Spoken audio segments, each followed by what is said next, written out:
Oke, halo semuanya. Perkenalkan nama saya Jason Frick Gulam Praitno dari Angkatan 22, Prodi Sastra Inggris dari Faculty of Language and Art, Sukio Pranato Catholic University. Dan di kesempatan kali ini saya akan mempresentasikan hasil analisa saya terhadap penggunaan metafora kreatif oleh Oscar Wilde dalam buku The Picture of Dorian Gray. Kita langsung aja ke abstrak. Jadi penelitian ini bertujuan untuk menemukan penggunaan unsur metafora secara kreatif dan juga mendalami segi kreativitas dari penggunaan metafora oleh Oscar Wilde yang terdapat di dalam buku The Picture of Dorian Gray. Dan saya harap penelitian ini dapat membantu kita dalam memahami karya Oscar Wilde dan juga dapat membantu kita untuk menghasilkan karya tulis literatur yang sangat kreatif. Jadi, apa itu metafora? Jadi menurut KBBI, metafora adalah pemakaian kata atau sekelompok kata bukan dengan arti yang sebenarnya, melainkan sebagai lukisan yang berdasarkan persamaan atau perbandingan. Oke, next itu mungkin ada yang bingung, apa sih itu The Picture of Dorian Gray? Jadi The Picture of Dorian Gray itu adalah sebuah karya novel yang ditulis oleh Oscar Wilde. Dan novel ini menceritakan seorang pria muda yang tampan dan akhirnya pria itu menjual jiwanya untuk tetap hidup muda dan memiliki kesempatan untuk mengikuti keinginannya. Jadi sesuai permintaannya, tubuh fisiknya tidak berubah, namun jiwanya mengalami degradasi. Dan ini adalah beberapa kumpulan metafora yang saya dapatkan dari novel The Picture of Dorian Gray. Dan karena terdapat banyak metafora, jadi saya mengambil beberapa metafora yang akan saya jelaskan di slide berikut ini. Dan di slide ini ada beberapa metafora yang saya dapatkan, ada 4 metafora. Namun metafora ini akan saya kategorikan menjadi 2 kategori. Yang 2 pertama yaitu yang atas itu adalah kategori bunga, dan yang 2 paling bawah itu adalah kategori potret. Nah, untuk kategori bunga sendiri itu ada metafora red rose dan rose white. Dan kata kalimat ini yaitu kalimat Mr. Gray, you yourself with your red rose youth and your rose white boyhood. Pada kalimat ini, Lord Henry mendeskripsikan masa muda Dorian Gray sebagai bunga mawar yang merah dan juga putih. Mawar-mawar tersebut melambangkan kehidupan Dorian Gray yang muda dan juga murni. Untuk yang kedua, the curves of her throat were the curves of a white lily. Dan pada metafor yang kedua ini, pada kalimat ini, Dorian Gray mengajak Lord Henry dan Basil untuk menonton Sybil Vane, yaitu quote-unquote pacar dari si Dorian Gray ini.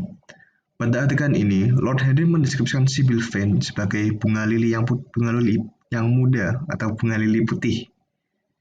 Dan bunga tersebut melambangkan kemurnian karena umur Sybil Vane yang masih muda ketika dia pertama kali bertemu dengan Dorian Gray. Dan untuk yang kedua, itu ada kategori portrait. Dan untuk yang pertama, the thing was still loathsome, more loathsome if possible than before, and the scarlet dew that spotted the hand seemed brighter and more like blood newly spilled. Jadi di kalimat ini mendeskripsikan bahwa darah yang dia lihat berbentuk seperti embun merah di lukisan di si Dorian Gray tersebut. Dan untuk yang kedua yaitu for it was an unjust mirror, the mirror of the soul that he was looking at. Kalimat ini mendeskripsikan bahwa potret yang Dorian lihat merupakan sebuah cermin yang memperlihatkan sifat asli dari Dorian Gray. Jiwa Dorian Gray yang sangat jahat itu terlihat oleh cermin itu atau lukisan itu.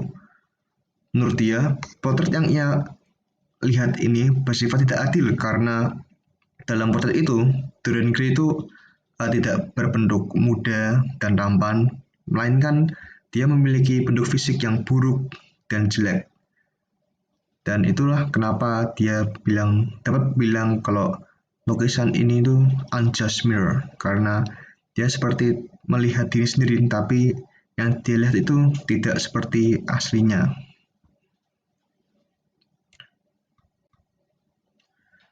Nah, ini kategori pertama, yaitu adalah bunga sebagai metafora. Yang nanti saya katakan, ada 4 metafora, dan 4 metafora itu saya kategorikan menjadi 2 kategori.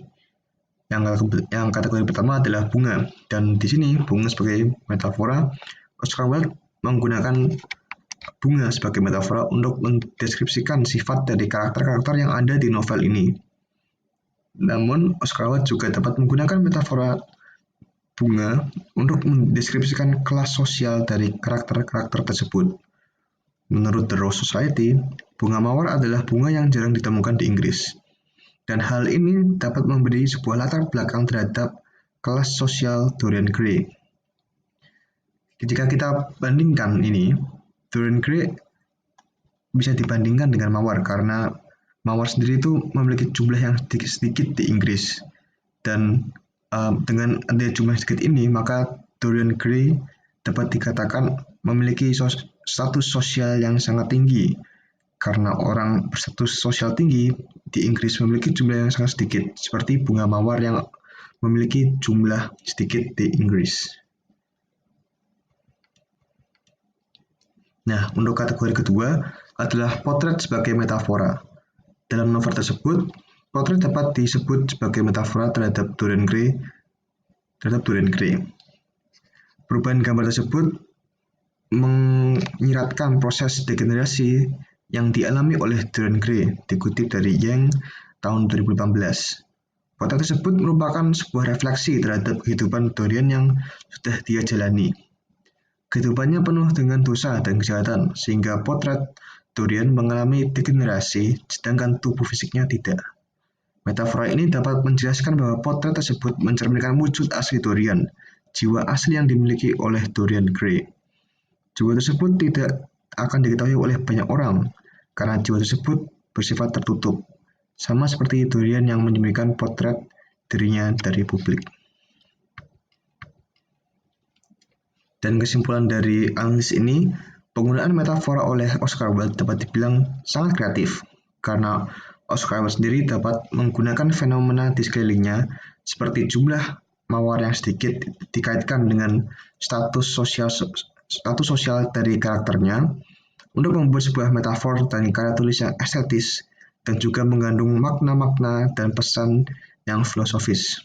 Dan hal tersebut dapat diterapkan untuk menghasilkan karya tulis literatur yang estetis, filosofis, dan juga kreatif. Terima kasih telah mendengarkan presentasi saya, dan apabila ada pertanyaan, silakan bertanya dan saya akan menjawabnya. Terima kasih.